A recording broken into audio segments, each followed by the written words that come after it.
On the bright sign is running. We're just doing a standard promo feed just to make sure that that is sending video out to input 2 on the matrix. But we have 4 HDMI balloons in this sucker. This ballon right here, this HDMI ballon, this is the feed that is coming from their presentation. Of course, goes out into the scaler, the 658, and then into input 1 on the switcher. As I said, here's the bright sign. Bright sign is ready to go in case you ever want to turn that functionality on. Over here, so here is the wide shot ballon. Kind of hard to see, but it's right there. You see the blue light.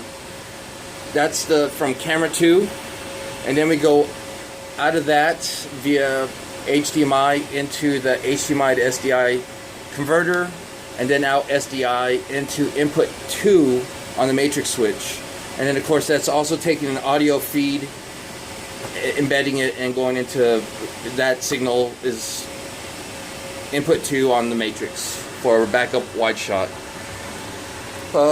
Typical, here's our edge router, here's our network switch. Down here we have 2 USB ballons, and those USB ballons were supplied by Paul of Lockhart ISD. So the rack is in a separate room, but he directs in another room. So this is for the keyboard and mouse. Over here, this HDMI extender was also supplied by Paul, and that is just the feed coming off of its HDMI out of the HyperDeck right here, feeding this, and then that's going over Cat 6 to his other room, and it's just so he can have a program feed up on the TV in there, and I'll show you once we get into that room. Here's this ballon here. This is the multi-view ballon, so shooting that signal back over there so he can direct and obviously have the multi-view going. That's the back of this rack, and let me show you the front.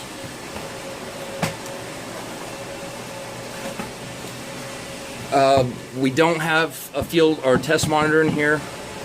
There's HyperDeck, I'm sorry, the ATEM. There's the HyperDeck. Here's a matrix switch. Matrix switch, as I said, it's program feed going into input 1, wide shot going into input 2, input 3 is the bright sign, and input 4 is a feed from HyperDeck. Here's the CG unit, the MDLX, going and coming from the bright sign. Here is the encoder, CAN control, and then the UPS. That's the rack, the Avior rack. So over here, right next to it, is where we're pulling our audio off of. We have our 2 feeds, 2 separate feeds, one for the switcher, and the other feed is for the HDMI to SDI converter. Over here, here's the network switch that we're pulling from. These 3,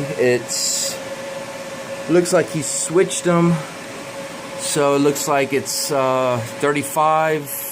I'm sorry, he didn't switch them. It's just another one that looks like ours. That's for network for his audio system. So right here we are 33, 34, and 35. These 3 right here are ours. And then we're just going to push the rack back in there. And of course we'll be reinstalling this system into their permanent boardroom once it's ready sometime in the summer.